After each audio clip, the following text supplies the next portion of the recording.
જય ગૌ માતા।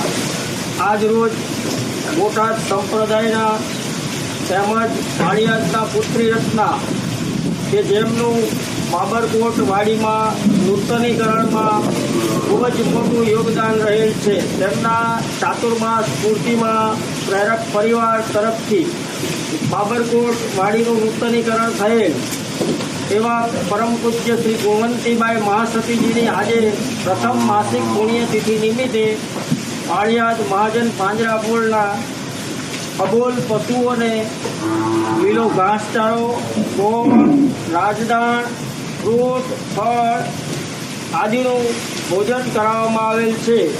શ્રી પાળિયાદ મહાજન પાંજરાપોળ અને ગૌશાળા ટ્રસ્ટના ટ્રસ્ટીગણ તેમજ સેવાભાવીથી પૂજ્ય સ્વામીને ખરા અંતઃકરણપૂર્વક હાર્દિક શ્રદ્ધાંજલિ અર્પણ કરી કોટી કોટી વંદન કરે છે। તેમજ આજના દાતાશ્રી માતુશ્રી પ્રવીણાબેન માસુકભાઈ ગોપાણીના આ જીવદયાના કાર્યની ખૂબ ખૂબ અનુમોદના કરે છે। જય જિનેન્દ્ર, જય ગૌ માતા।